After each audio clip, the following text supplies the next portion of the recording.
Hello, my dear students. Good morning and जय Shri Krishna. Once more welcome to SSV Academy branch Neemuch. एक बार फिर से आप सभी का इस संस्था में स्वागत है. BSc third year mathematics paper first unit first lecture number 14. Dear students, unit first का आज ये लास्ट क्वेश्चन है. इसके बाद आपकी यूनिट फर्स्ट कंप्लीट हो जाएगी. देखिए, थ्योरम ले रहे हैं अपन आज के टॉपिक में. थ्योरम है एक्सिस्टेंस थ्योरम, यानी अस्तित्व प्रमेय. अस्तित्व प्रमेय नाम से पता चल रहा है अस्तित्व के बारे में अपन इसमें पढ़ेंगे. अब ये अस्तित्व प्रमेय क्या होती है, सबसे पहले इसका स्टेटमेंट देखते हैं अपन. स्टेटमेंट क्या है? There exist a basis for each finite dimensional vector space. अब इसमें एक एक वर्ड को ध्यान से देखना है.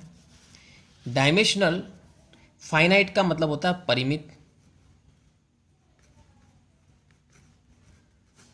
इसका मतलब होता है विमीय, और ये हो गया आपके सदिश समष्टि. अब इसका मतलब क्या है? बेसिस का मतलब क्या होता है? आधार होता है. क्लियर? एग्जिस्ट का मतलब होता है विद्यमान, यानी etch finite dimensional vector space, यानी प्रत्येक परिमित विमीय सदिश समष्टि का एक आधार हमेशा उपलब्ध रहता है या विद्यमान रहता है. क्लियर? एक बार फिर से इसका स्टेटमेंट सुनिए आप, कि प्रत्येक परिमित विमीय सदिश समष्टि का एक आधार अवश्य होता है. ये अपने को सिद्ध करना है. प्रूफ स्टार्ट करते हैं. देखिए, कंसिडर अपन मान लेते हैं VF be a finite dimensional vector space, यानी VF क्या है? एक परिमित विमीय सदिश समष्टि है. ऐसा अपनों ने मान लिया है. वैसे तो दे रखा है, लेकिन फिर भी अपनों ने इसको मान लिया है, कंसिडर कर लिया है. It implies that there exist, यानी एक विद्यमान होगा. अ फाइनाइट सबसेट, एक परिमित उपसमुच्चय विद्यमान होगा. किस प्रकार से होगा वो? कि S equal to alpha 1 alpha 2 dash alpha n, ये यहाँ पर एक सबसेट जो है विद्यमान होगा. सच दैट, इस प्रकार होगा कि LS equal to V, where, जहाँ पर zero not belongs to S, मतलब S के अंदर जीरो वेक्टर नहीं है. क्लियर? जीरो वेक्टर को छोड़ करके बाकी सारे वेक्टर इसके अंतर्गत आएंगे. और LS इक्वल टू V ये आधार के लिए कहा जाता है. ठीक है? S जो है V का आधार है, उस आधार पे अपन इसको ऐसे लिख सकते हैं. आगे बढ़ते हैं. If S is Li, Li का मतलब होता है रेखिकतः स्वतंत्र. क्लियर? यानी इफ S इज Li, यानी S एक रेखिकतः स्वतंत्र है, then S is basis of VF. तो इसका मतलब ये होगा कि S क्या होगा? VF का एक आधार होगा. ये अपन पढ़ चुके, देखो आधार के बारे में पढ़ चुके हैं. आधार सिद्ध करने के लिए Li सिद्ध करना पड़ता अपने को. ठीक है? अब यदि मान लो अपनों ने क्या मान लिया कि S क्या है? Li है. इसका मतलब क्या हुआ कि S VF का क्या होगा? एक आधार होगा. बट इफ यदि S इज नॉट Li, यदि S Li नहीं है, यानी रेखिकता स्वतंत्र नहीं है, तो क्या होगा? Then we using expansion theorem, तब हम एक्सपेंशन थ्योरम जो है विस्तार प्रमेय का उपयोग कर सकते हैं.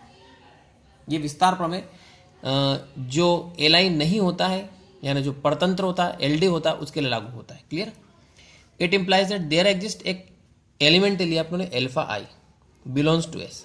S में एक एलिमेंट एल्फा आई इस प्रकार होगा कि एल्फा आई जो है linear combination of preceding vectors, यानी पूर्ववर्ती सदिशों का एक लीनियर कॉम्बिनेशन होगा, रेखिक संचय होगा.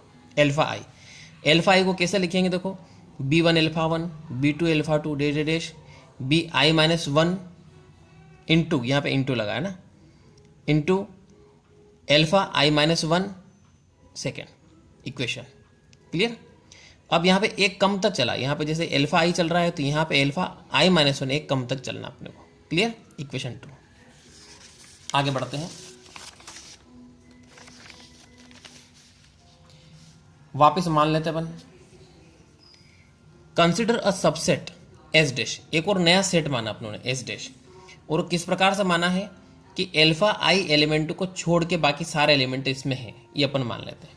किस एलिमेंट को छोड़ दिया अपनों ने? अल्फा आई वाले एलिमेंट को छोड़ दिया, जो अभी जस्ट पीछे पढ़ा। देखो ये पीछे अपनों ने पढ़ा, ये वाला अल्फा आई जो एस में है, क्लियर। तो इसको छोड़ के एक नया सबसेट अपन बना रहे हैं, ये अपनों ने नया सबसेट बना लिया है एस डैश। एस में से क्या छोड़ना है? अल्फा आई को छोड़ना है। तो सारे एलिमेंट लिख दिए अपनों ने, i-1 तक लिखे हैं, अल्फा आई छोड़ दिया है, इसके अंदर जहां पे अल्फा आई आएगा वो छोड़ दिया अपनों ने। इक्वेशन 3। अब if S dash is also a basis of V F, यानी वैसे तो अपन ये प्रूव करेंगे, अपनों ने अभी क्या लिखा है कि यदि एस डैश एक वी एफ का आधार है तो इसका मतलब ऐसा होना चाहिए कि L S dash equal to V. Equation 4, ये अपन प्रूव करेंगे, क्लियर। देखिए फ्रॉम इक्वेशन 1, इक्वेशन 1 में अपनों ने ऐसा लिखा है कि L S equal to V, ऐसा लिखा है इक्वेशन 1 में, ठीक। तो इसका मतलब ये हुआ कि जो एल्फा है, एल्फा किस में? एस के अंदर। जो एल्फा है ये क्या होगा? Linear combination of elements of S. S के एलिमेंट्स का एक लीनियर कॉम्बिनेशन होगा। लीनियर कॉम्बिनेशन का मतलब यहाँ पे इसको ऐसे लिखेंगे, देखो alpha equal to A1 alpha 1, A2 alpha 2 dash dash dash, AI-1 alpha I-1 plus AI alpha I plus dash dash plus AN alpha N। इसको अपन लीनियर कॉम्बिनेशन ग्रुप में इस प्रकार से लिख सकते हैं, ठीक। अब अपन क्या करते हैं कि यहाँ से अल्फा आई की वैल्यू अपने पास ऑलरेडी पहले से है, ठीक है, और वो कहाँ पे है? इक्वेशन 2 में है। तो putting the values of alpha I from equation 2, देखो इक्वेशन 2 एक बार फिर देखते हैं अपन। ये इक्वेशन 2 है, देखो ये इक्वेशन 2 है। इस इक्वेशन 2 में अपने पास ये जो अल्फा आई की वैल्यू है, ये अल्फा आई की वैल्यू अपने को वहां पे पुट करना है। तो देखिए अल्फा आई की वैल्यू अपन इसमें पुट करते हैं।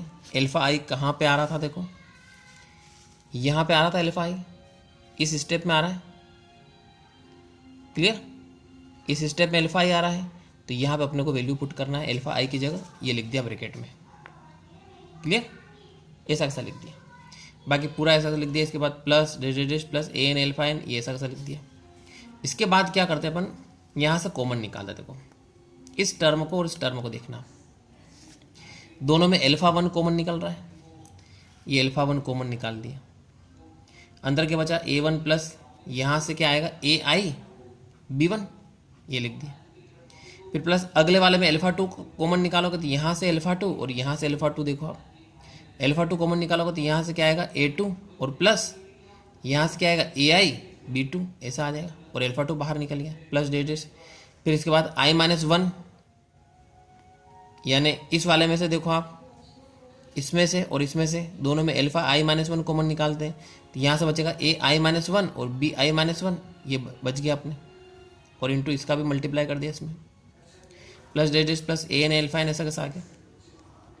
अब यहाँ पे आप देख रहे हो कि alpha 1 alpha 2 alpha I-1, clear. तो अल्फा I-1 जो है ये एस डैश में आता है, ये यहाँ पे देखो एस डैश में आ रहा है अल्फा I-1। अल्फा आई को छोड़ दिया, इसमें अल्फा आई नहीं आएगा, अल्फा I-1 आ रहा है, तो ये किसके एलिमेंट है? एस डैश के एलिमेंट है। इसका मतलब यहाँ पे ये है कि इस अल्फा को अपन लिखा गया है linear combination of elements of S dash, S dash के अवयवों के रूप में लीनियर कॉम्बिनेशन एंड रेखिक संचय के रूप में लिखा गया है, ठीक। इसका मतलब ये हुआ है कि L S dash equal to V and S dash is L I, और एस डैश क्या होगा? एल आई होगा। तो ये चीज़ अपनों ने सिद्ध कर दी यहाँ पे। अब इसका मतलब और इसका मतलब, इन दोनों का मतलब यहाँ पे ये होता है कि एस डैश वी का एक आधार होगा।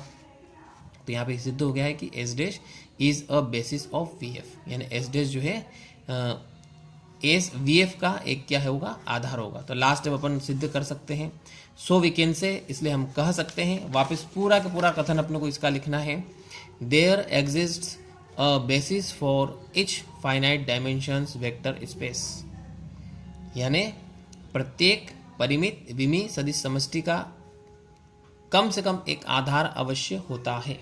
ठीक, तो ये हो गया अपने अस्तित्व प्रमेय। Dear students, unit first complete हो चुकी है आज। अब अपन यूनिट सेकंड स्टार्ट करेंगे। ठीक, और आपको वीडियो कैसे लगी कमेंट जरूर करिए एंड थैंक्स।